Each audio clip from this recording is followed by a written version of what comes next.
সময় মানেই সকাল থেকে ঘটে চলা বিভিন্ন জেলার বিভিন্ন গুরুত্বপূর্ণ খবর নিয়ে এই সময় আমি চলে এসেছি আপনাদের সঙ্গে গৌরব। আর প্রথমে যেদিকে নজর রাখবো, ইতিমধ্যে উত্তরবঙ্গের প্রাণকেন্দ্র শিলিগুড়ি, সকলেই জানি।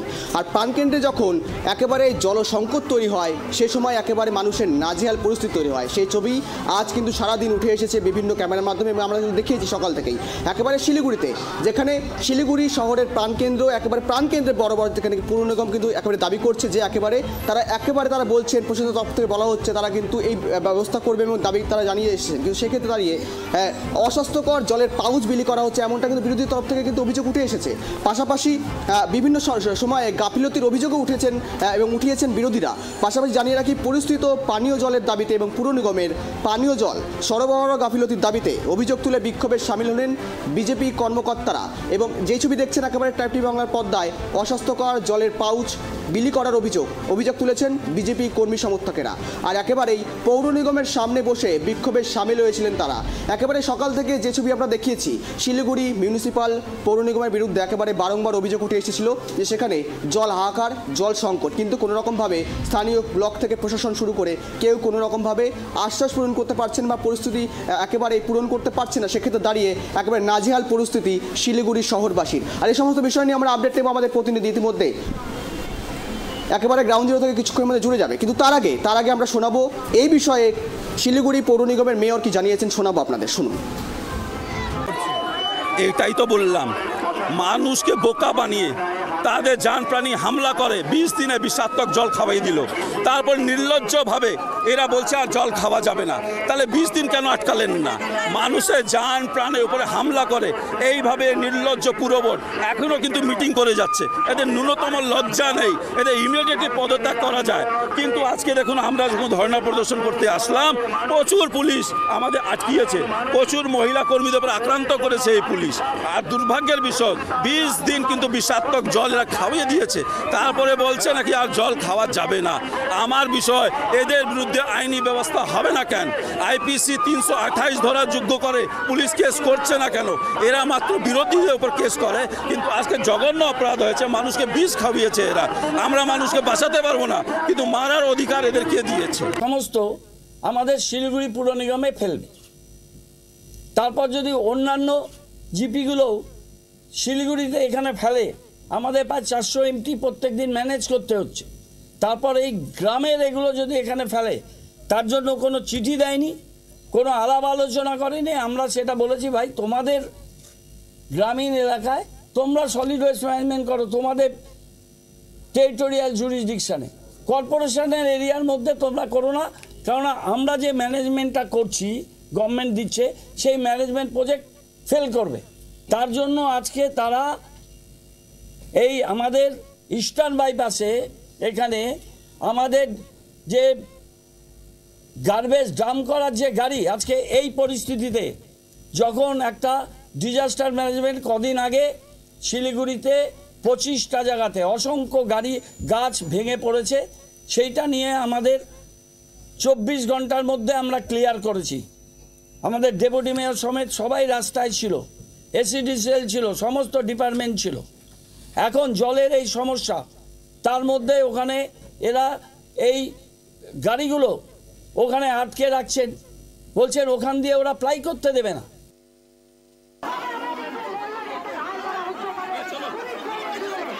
উত্তরবঙ্গের প্রাণকেন্দ্র শিলিগুড়ি, সেখানে জলসংকটে ভুগছে সাধারণ মানুষ, সাধারণ বাসিন্দারা।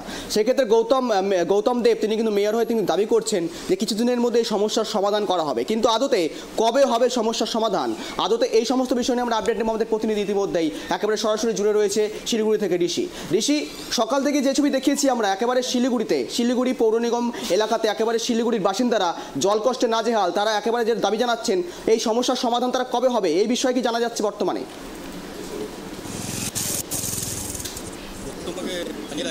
শিলিগুড়িতে বেশ কিছুদিন ধরেই কিন্তু জল সংকটে ভুগছে শিলিগুড়ি শহরের মানুষ।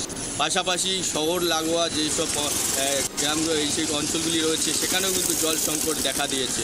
তবে এই জল সংকট দেখা যাবে শিলিগুড়িতে, এই কথা কিন্তু আগেই জানানো হয়েছিল। এরপরেই তোমাকে জানিয়ে রাখি, যেখান থেকে শিলিগুড়ি শহরের সাধারণ মানুষ যেখান থেকে জল পাচ্ছে, পানীয় জল পাচ্ছে, এই জল কিন্তু আসছে মূলত তিস্তা থেকে। তিস্তা থেকে এবং ফুলবাড়ি ব্যারেজ থেকে সেই জল কিন্তু পিউরিফাই হয়ে কিন্তু শিলিগুড়ি শহরবাসী কিন্তু প্রতিনিয়ত সেই জল পান করছেন। তবে এই জল সংকট হওয়ার কারণ একমাত্রই যে বিভিন্নভাবে বিভিন্ন জায়গা কিন্তু অন্যদিকে তোমাকে বলে রাখি, বিশেষ করে শিলিগুড়ি লাগোয়া যে মহানন্দা নদী, সেই মহানন্দা নদী কিন্তু দিনের আলোতে খনন হচ্ছে, দিনের আলোতে কিন্তু বালি চুরি হচ্ছে, খনন হচ্ছে, বিশাল বড় কিন্তু একটি বড় আকার ধারণ করেছে। অন্যদিকে জানিয়ে রাখি, যেখানে তোমার জল যেখান থেকে আসছে তিস্তা, সেখানে কাজ শুরু হয়েছে। কাজ শুরু হওয়ার পরে এবং গাজলডোবাতেও কাজ শুরু হয়েছে, সেখানে কাজ শুরু হওয়ার পরে জল পরিষেবা দেওয়া হয়েছিল। দেওয়া হওয়ার পরে তোমাকে জানিয়ে রাখি, দুদিন আগে তিনি জানিয়ে দিয়েছিলেন জল পান করা যাবে না এবং জল শুধু অন্য কাজে ব্যবহার করা যাবে। এই জন্য কিন্তু বিরোধী দল যারা রয়েছে সিপিএম এবং বিজেপি, তারা কিন্তু ক্ষিপ্ত হয়ে গেছে।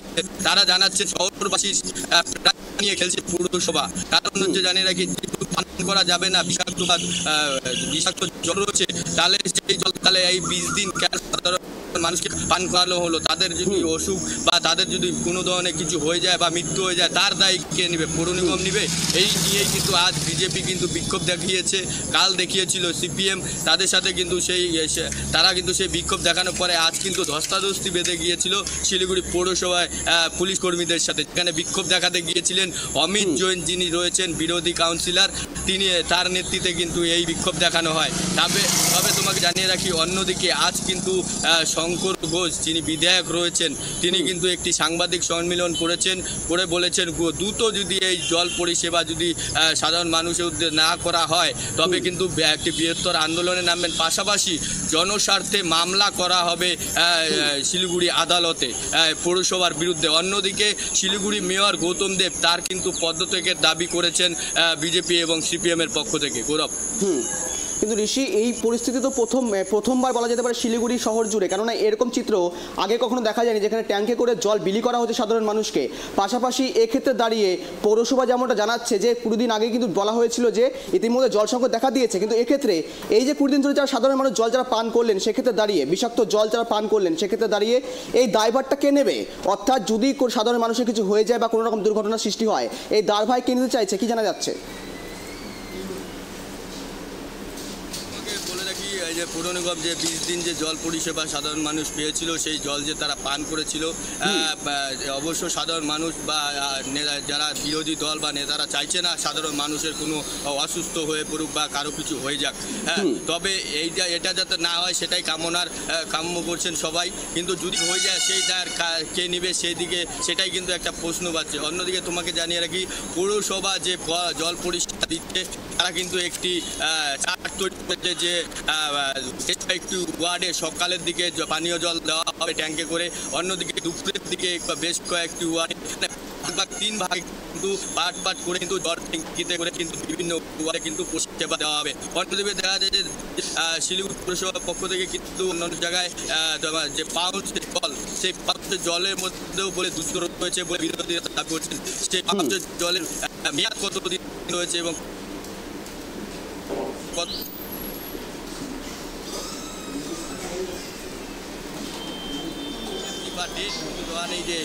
এতদিন এই জলটি রাখা যাবে বাড়িতে, তার জন্য কিন্তু অনেকটাই শিলিগুড়ি সাধারণ মানুষ তারা কিন্তু অনেকটাই আতঙ্ক রয়েছে।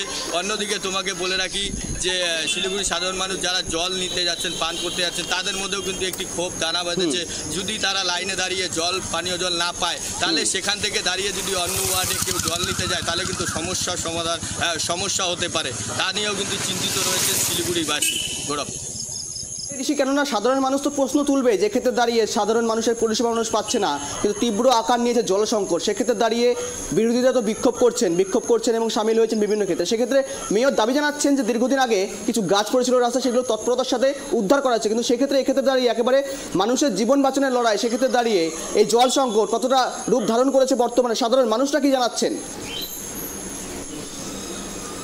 দেখো, সাধারণ মানুষরা অনেকটাই জানাচ্ছেন যে শিলিগুড়ির যে ডাম্পিং গ্রাউন্ড রয়েছে, সেই ডাম্পিং গ্রাউন্ডেও কিন্তু প্রচুর যেখানে ময়লা, যে শিলিগুড়ি শহরের জন্য ময়লা, সেই কিন্তু ডাম্পিং গ্রাউন্ডে নিয়ে যাওয়া হয়। সেখানে কিন্তু ঠিকমতো কিন্তু সেগুলিকে পরিষ্কার করা হয় না, বা সেখানে কিন্তু সেগুলিকে ঢালি দেওয়া হয় না, সেই ময়লা কিন্তু আবার নদীতে পাশেই নদী রয়েছে, সেই নদী এটা নিয়ে কিন্তু বিক্ষোভ দেখিয়েছিলেন ঝাড়গ্রাম পূর্বের বিধায়ক যিনি রয়েছে শিক্ষা চ্যাটার্জি, তিনি কিন্তু বিক্ষোভ দেখিয়েছিলেন। কিন্তু তোমাকে জানিয়ে রাখি মেয়র যেটি দাবি করছেন দুটা দিন মানে আর দুটা দিন পরে কিন্তু জল সংকট মিটে যাবে শিলিগুড়িতে, এটাই কিন্তু তিনি দাবি রাখছেন শিলিগুড়িবাসীর কাছে।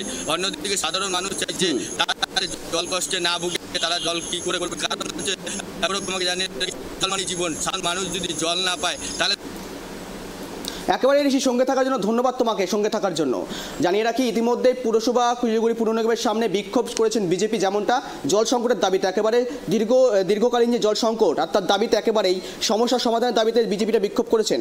এবং এখন দেখার বিষয় কতদিনে এই জল সংকট থেকে মুক্তি পায় সাধারণ পৌরসভার মানুষজন এবং পাশাপাশি শিলিগুড়ির সাধারণ বাসিন্দারা, এটা এখন দেখার বিষয়।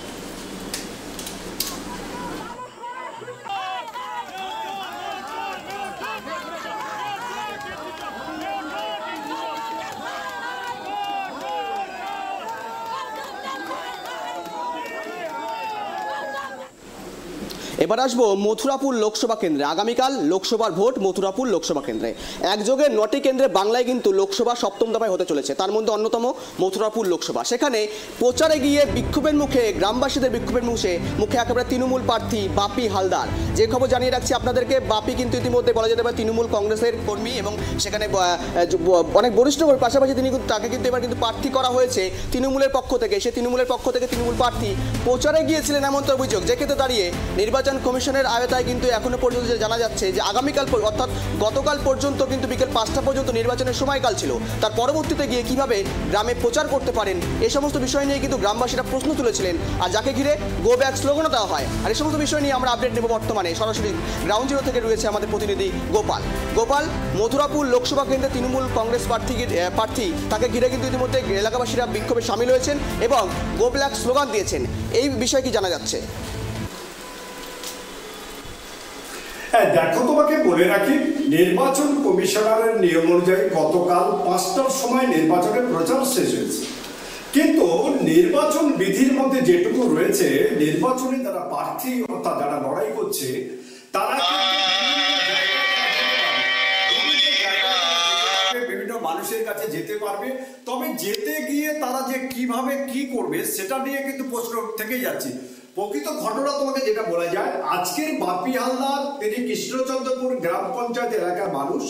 সেই গ্রাম পঞ্চায়েত এলাকা থেকে পাশের যে গ্রাম পঞ্চায়েত রয়েছে সেই গ্রাম পঞ্চায়েতে তিনি তার যারা বডিগার্ড রয়েছে বেশ কয়েকজন লোকজনকে নিয়ে সেই গ্রামের মধ্যে ঢোকে। এই খবর চাউর হওয়ার সঙ্গে সঙ্গে এলাকার মানুষজন বেরিয়ে আসে। এলাকার তোমাকে একটা কিন্তু স্মরণ করে দিই, এই অঞ্চলটা কিন্তু বিজেপি যে এলাকায় যাচ্ছিল পরবর্তীকালে তাকে ঘিরে ধরে এবং চোর চোর বলে স্লোগান দিতে থাকে। চোর চোর বলে স্লোগান দেওয়ার পর বাঘ বিতরণে জড়িয়ে পড়ে বাপি হালদার সহ তার সঙ্গে যারা রয়েছে তারা। কিন্তু প্রচুর মানুষের ভিড় ছিল, যেখানে এলাকার মানুষের কথা বলে যাচ্ছে এখানে প্রচারের জন্য এসেছিল বাপি হালদার, কিন্তু আমরা শাসক দলের পক্ষ থেকে জানতে পেরেছি তিনি এলাকায় যাচ্ছিলেন এলাকায় কথা বলার জন্য, যেহেতু তার নিজের এলাকা, তার যারা কর্মী রয়েছে তাদের সঙ্গে কথা বলার জন্য যাচ্ছিলেন, তিনি কোনো নির্বাচনী প্রচারে যাননি। কিন্তু এলাকার মানুষ সেটা বলতে রাজি নয়, তাকে ঘিরে ধরে বিক্ষোভ দেখাতে থাকে। প্রায় 1 ঘন্টার উপরে বিক্ষোভ চলে, প্রশাসন আসে তাকে নিয়ে যায়। তবে একটা জিনিস মনে করে দিই, মথুরাপুর লোকসভা এবারে কিন্তু খুবই সবাই নজরে রয়েছে, কারণ মথুরাপুর লোকসভায় ইতিমধ্যে কিন্তু চৌধুরী মন জাতুয়া গত লোকসভা কেন্দ্রে 2,14,000 ভোটে জিতেছিল। পরবর্তীকালে দেখা গেছে